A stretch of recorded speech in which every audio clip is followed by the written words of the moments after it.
Pemirsa, jika Anda berpikir prosesi menikah dengan cara tradisional di Indonesia itu ribet dan aneh, maka Anda patut terkejut jika mengetahui ada beberapa tradisi lain di dunia yang ternyata memiliki kebiasaan lebih aneh. Mulai dari memecahkan piring, sampai dilempari dengan benda-benda kotor. Dan ini dia beberapa tradisi pernikahan teraneh di dunia.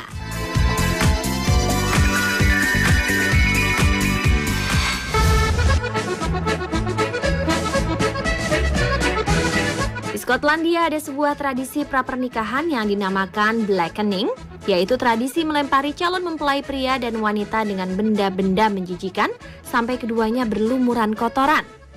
Awalnya teman-teman dan keluarga calon mempelai akan menculik calon pengantin wanita atau keduanya terlebih dulu, lalu menyikat mereka di kursi dan mulai melempari mereka dengan benda-benda kotor menjijikan seperti telur busuk, makanan basi, susu, tepung, bulu-bulu, atau apapun yang bisa membuat pasangan yang akan berbahagia menjadi penuh sampah. Tak cukup sampai di situ, kedua calon mempelai kemudian diarak keliling kota dengan menaiki kereta atau bathtub. Di sepanjang jalan, warga kota juga boleh turut melempari kedua orang yang mau menikah itu. Mungkin tradisi ini terlihat tak berguna, namun ternyata ada sejarah dan maknanya loh. Konon prosesi ini dibawa oleh bangsa Celtic saat pertama kali datang ke Skotlandia. Dengan dipermalukan di hadapan umum seperti ini, calon pengantin diharapkan sudah melewati hal terberat bersama-sama. Dan jika mereka berhasil melewati masa suram ini bersama, mereka pun akan siap jika harus menghadapi permasalahan setelah mengarungi bahtera rumah tangga.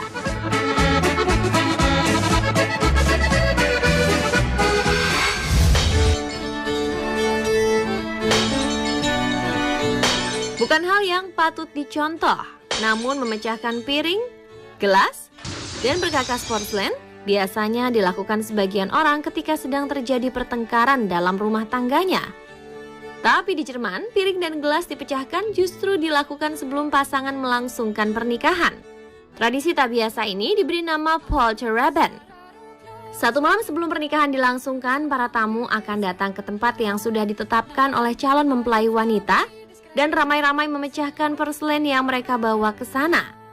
Katanya barang pecah belah yang remuk bisa membawa keberuntungan bagi pasangan calon mempelai.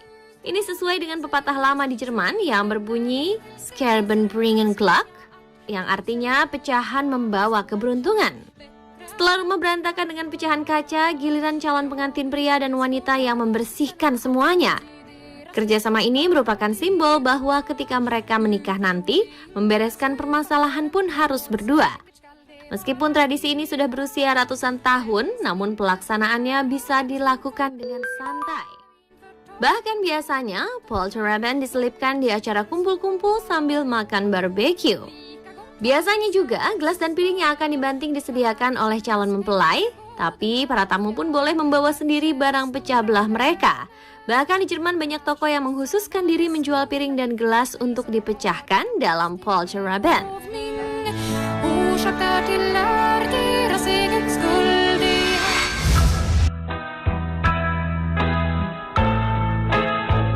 Jika menikah adalah hal yang membahagiakan dan disambut dengan hati riang, maka tradisi di Tiongkok ini sama sekali tidak menampakkan perasaan itu. Di bagian barat daya Tiongkok, tepatnya di Provinsi Sichuan, menangis adalah hal yang wajib dilakukan seorang mempelai wanita, baik dia benar-benar sedih atau tidak. Tradisi menangis sebelum menikah ini sudah dimulai sejak tahun 1911, ketika putri dari sebuah kerajaan hendak menikah dengan pria dari kerajaan lain. Diceritakan ibu sang mempelai wanita berat hati melepas sang putri, bahkan sampai menangis, dan berpesan agar putrinya cepat-cepat berkunjung ke rumahnya bila sudah menikah nanti.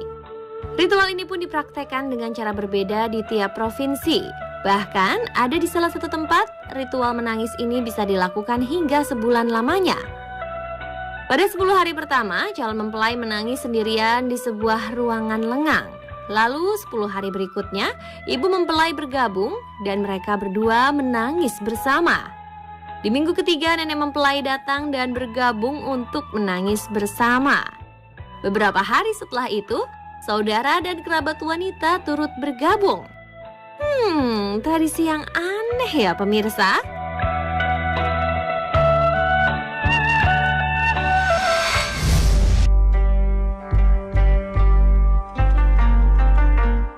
Tiongkok di beberapa negara Asia Tenggara seperti di Singapura misalnya, memiliki tradisi aneh lain menyangkut pernikahan, yaitu sebuah tradisi yang dinamai ghost marriage atau pernikahan hantu.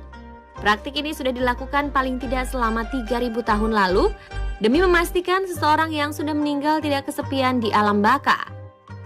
Anda mungkin sudah mengetahui tradisi Tiongkok membakar barang-barang yang disukai oleh orang yang meninggal dengan harapan barang-barang ini akan menemani si almarhum di alam baka, kan?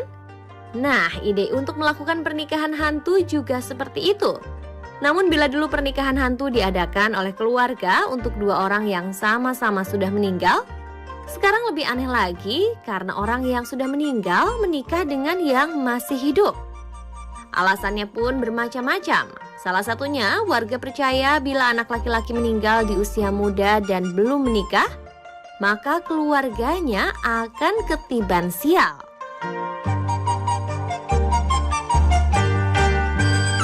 Nah pemirsa, itu dia beberapa ritual aneh sebelum menikah di berbagai belahan dunia. Saking anehnya, mungkin sekarang Anda akan menganggap bahwa ritual pernikahan di Indonesia menjadi tak terlalu aneh, kan?